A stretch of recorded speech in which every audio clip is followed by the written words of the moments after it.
Okay guys, I am just going to do this. I have tried to get lightning, but we're gonna have to work with this because I need you guys to hear what I'm about to say. Okay? Let's get into it.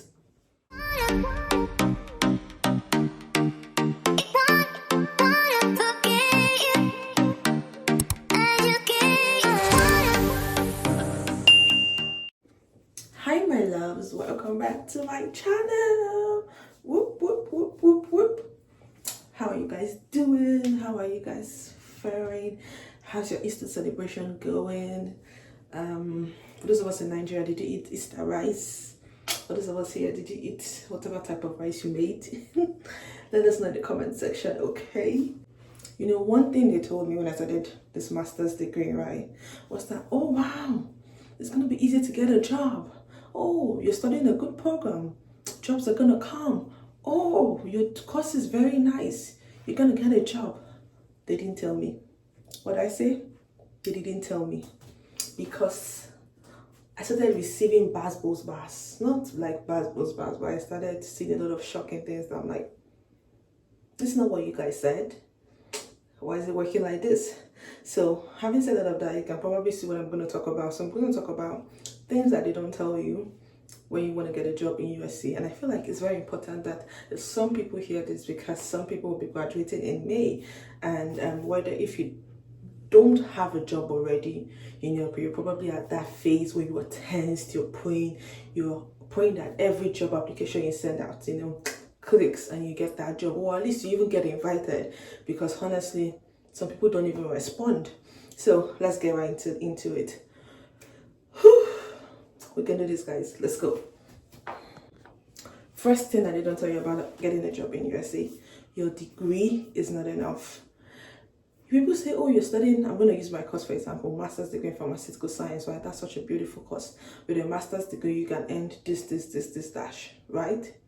But they don't tell you that with that it's not just that master's degree you need experience. And these recruiters or HR people here, they're not just looking for experience in terms of academia. They want to see real hands-on experience that you've had working for a company, most preferentially in the USA. So they want to say that, oh, you've worked somewhere. But that is crazy. Why do I say it's crazy? Crazy in the sense of you're just an international student. So how would you have experience in USA when you're just coming? You see what I mean? So it puts people, particularly if you're an international student, it puts you in a tough spot because now you have to build experience, or now you have to show experience depending on what kind of experience they're asking for. Which is why one of the things you should do as a master's student is try and get work. Try and get work in whatever field you're doing in school. I mean, for most of it, I don't know how, I believe that most international students are only allowed to work in school. So try and just build the experience. The good thing is that any experience, even if it's doing your master's study, they still count it as experience. So at least that is good enough to get you to an entry-level position or more. But don't just feel like, oh, I don't have experience. Well, no. They are really big on experience, and that is one thing that a lot of people started telling me towards the later end. But thank God I was already on the right track working. I think you guys have probably seen me share my journey about working. I will still share that if you want me to, okay? Secondly, sorry, I'm looking at a notebook. Secondly, when is a good time to apply for a job? Honestly, a good time to apply for a job is like months before you graduate or months before you actually need that job.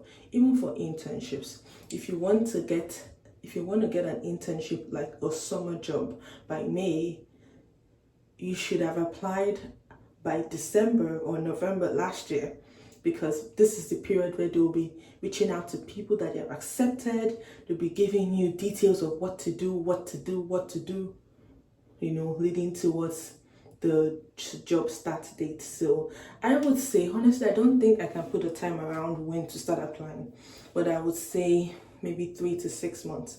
I'm saying this because I've heard from a lot of my friends that are already in the job industry, right? And this is in the industry where I'm working. Some of them tell you 3 months because some companies want someone they can hire within 1 or 2 months. Some of them will tell you give it 6 months because the hiring process takes long. or just even if you're not accepted, you have time to apply to maybe 1,000 jobs, right? So 3 to 6 months. But even after your evaluation, just keep applying to. There are times and seasons, which I'm also learning with this job application thing. For example, at the end of the year, companies are beginning to close up. They're beginning to count their profit and loss. So most of them, some of them may want to hire more to increase their profits, right? Some of them may sack people, to kind of balance it, and some may not even hire. So some people may not even get back to you if you start sending out applications around November, December, because like at that point HR is not kind of looking at that. They're looking at how to close and balance the books. Then at the beginning of the year, it kind of reverses. They're looking for more people to hire. So this is not a written down note. It's just something to kind of mentally know. I'm not saying it works for everybody. I'm just telling you some of the knowledge that I've been told myself. Okay, so don't say something said this outside. Well, say it, but I'm just telling you, right? Next is you need to meet people, guys. How can I emphasize this? You need people. You need people. You need people. You need to meet people. Go to events. Go to gatherings. Go to conferences, meetings. If you have the opportunity to meet your vice chancellor, do it. Meet him. Don't just feel like, oh, it's board stuff. If you can walk to any event and just even get to meet someone and just exchange contacts, LinkedIn contacts, because in such events like that, it's mostly LinkedIn contacts. If you can do that, just go. I feel like you have gained something profitable that you need in the future. When I say just go, I'm just saying your mission is accomplished if it's just one person that you're able to network with. They call it networking. So network with people, guys. It may not necessarily get you the job, right? But it will increase your sphere of circles such that in the future, even if they don't get you the job, if you want to change jobs, it's easier because you know someone. I feel like one of the biggest things is getting the job. Like some of my friends have said, they say once you get the job, it's actually kind of a bit easier to switch.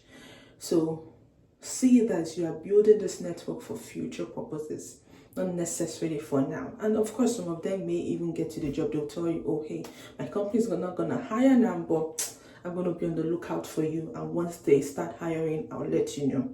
You see, that puts you in their books.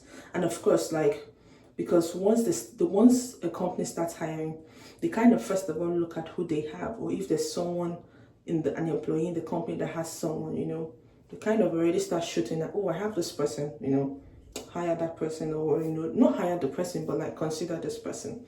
So do you get the gist, guys? You should. Okay, another thing you need to do, look at me, go and activate your LinkedIn account. What I say, go and activate your LinkedIn account. Please do not keep your LinkedIn account dormant. It's important. Sorry I'm pointing at you, but I just had to emphasize that. Do not keep your LinkedIn account dormant. It helps. I've had to put in the work the same way I put in the work on my Instagram account. I've had to put in a bit of work on my LinkedIn account, because for most companies, even when you're applying, they'll ask you for your LinkedIn account, because that's kind of where they can get more information about you, what you're currently doing, what progress you're making academic wise, stuff like that. So activate it. Don't just activate it, reach out to recruiters there. So let me tell you, even I'll still share my own personal journey later, but when you reach out to recruiters and you tell them you're interested in a job, once they start getting offers, some of them will reach out to you, right? It may not be the kind of pay you want, who knows, but at least it can get you to a starting point. So activate your LinkedIn account, guys. And not just for you to meet recruiters. You know that you can also apply for jobs through LinkedIn. I did that a lot personally.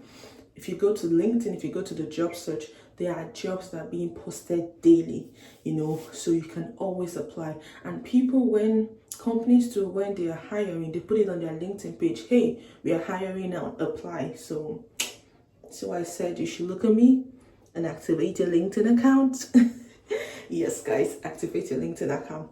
The last but not the least, you need to apply through several job websites. I was told this over and over again, and it's something that I will, by God's grace, be implementing. I did it, and I'm still going to be doing more. I feel like I didn't even do enough. But don't just apply through the company's page alone. Apply, that's good, but also apply through LinkedIn. Like I said earlier, there are other job there are also other job recruiting agencies as well. Go to their website and apply. Just, spread it out. You don't know where it can come from. You don't know who might see your resume somewhere, stuff like this. But yeah, just, keep applying. Now, you see why I said they didn't tell me this? Because honestly, this information I'm knowing now, maybe if I had known it at the beginning of my master's studies, who knows, maybe. But I'm grateful. I'm grateful to God. But I'm sharing this with you so that if you're about to start your master's journey, you should also kind of put that at the back of your mind. And or if you're about to graduate from a bachelor's or a master's study or a PhD, you can start implementing these steps and start doing all these things and many more. See, there's a whole lot. I have a whole page with all this for you guys. So let me know if you want to hear more. If you want me to talk more. I don't know why I'm dancing, but I'm just feeling the groove, feeling the vibe. But yeah, guys, you will get this job, okay? It's not hard, trust me. It is not hard. It's doable. This is what my friends told me when I was down. Like, you will get it.